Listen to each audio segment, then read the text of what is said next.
The palace was on fire, the emperor was missing, and the guy who burned the palace down was standing outside trying very hard to look sad about it. It was 1402. The imperial city of Nanjing had just fallen, and somewhere in the smoking wreckage of the throne room was supposedly the body of the Jianwen Emperor, ruler of China, along with his empress. Soldiers dug through the ashes and found some charred remains.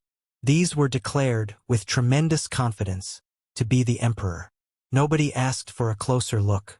The man who had just conquered the capital did not exactly encourage one. Funny how that works. To explain how the ruler of the largest empire on earth ended up as a maybe corpse in his own basement, we need to rewind 4 years, to the exact moment this went wrong, which was the moment he took the job.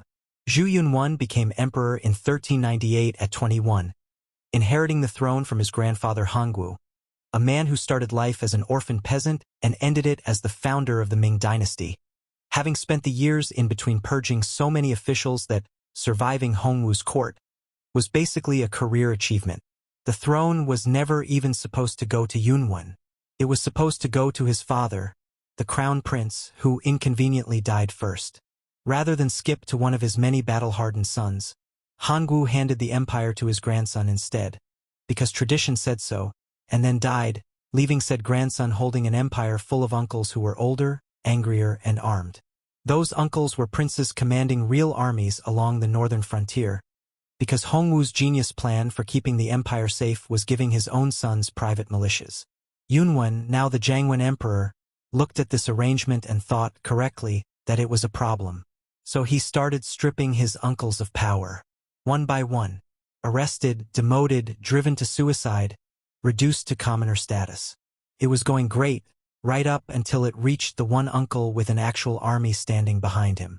That uncle was Zhu Di, Prince of Yan, a guy who had spent his whole career fighting Mongols on the frontier while his nephew was in the capital reading Confucius. When word got out that he was next on the list, Zhu Di did not raise an army. He raised a spoon. He pretended to lose his mind, running through the streets babbling, stealing food off carts, generally performing the worst piece of theater in Chinese history. And the court bought it. Nothing says harmless, quite like a fully grown battle commander eating garbage in public. The second nobody was watching closely, the Madness Act ended, and in 1399 Zhu Di declared war, dressed up as a rescue mission to save the emperor from his corrupt advisors, which is the exact same excuse every usurper in history has used, and which has never once been true.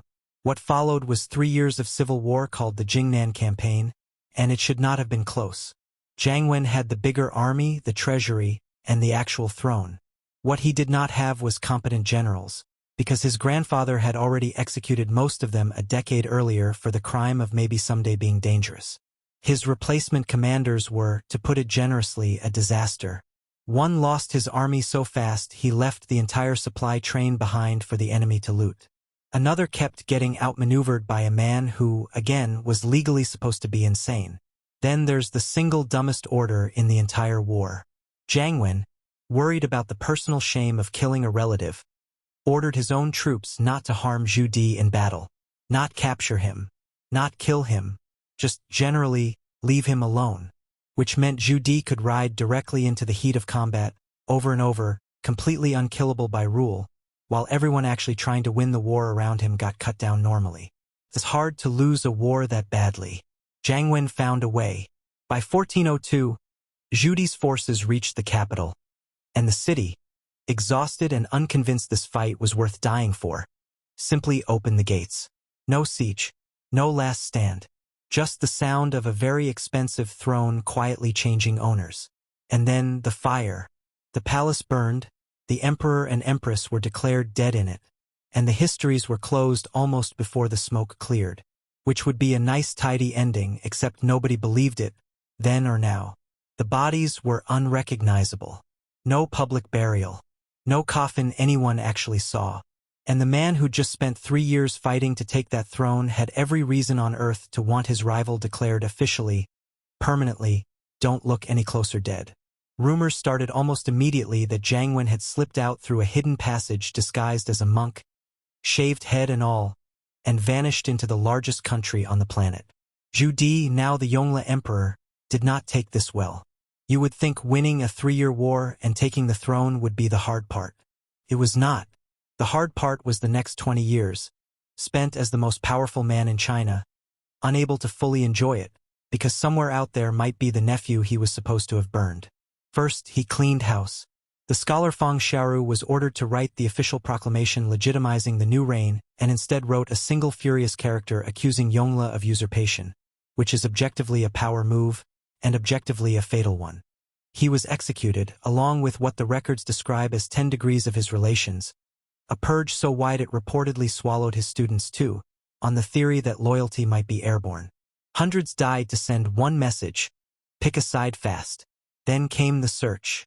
For over 2 decades, Yongle kept people quietly hunting for a monk who might not really be a monk. One official, Hu Ying, spent years wandering the provinces under the cover story of searching for a legendary immortal, while actually just asking a lot of very specific questions about elderly men with unusual bearing. And here's the fun rumor historians still argue about. Those enormous Ming treasure fleets under Admiral Zhang He, hundreds of ships sailing as far as East Africa, officially about trade and prestige, may have also been quietly keeping an eye out overseas for a runaway nephew. Picture the most expensive missing persons search in human history, disguised as a trade mission. Yongle also had the official histories from Jianwen's reign rewritten and partly erased, folding those 4 years back into his father's, as if they barely happened. Which is a strange move for a man who supposedly already had the body. You do not rewrite history to erase someone you are 100% sure is already dead. He went on to build the Forbidden City, move the capital to Beijing, and commission an encyclopedia running past 11,000 volumes, and is remembered today as one of the most consequential emperors in Chinese history. He is also remembered, quietly, as a man who spent 20 years afraid of a ghost. He made up the paperwork for himself. As for Jianwen, the record just trails off into legend, which might be the most honest ending available. One story says he lived out his life as a wandering monk, and that decades later, an old man appeared claiming to be the long-lost emperor. A former palace eunuch was brought in to check, and reportedly recognized a childhood scar. The man, by then in his 70s, was quietly allowed to live out his final years in the palace he once ruled, asking for nothing, causing no trouble, just an old man who once wore the crown for 4 years and then spent 50 more pretending he never had. He got the throne. He lost the throne. He may have faked his own death to survive it. And whichever version of the story you believe, the emperor who supposedly died in that fire got the last laugh several decades later, from the one uncle who never quite believed it either.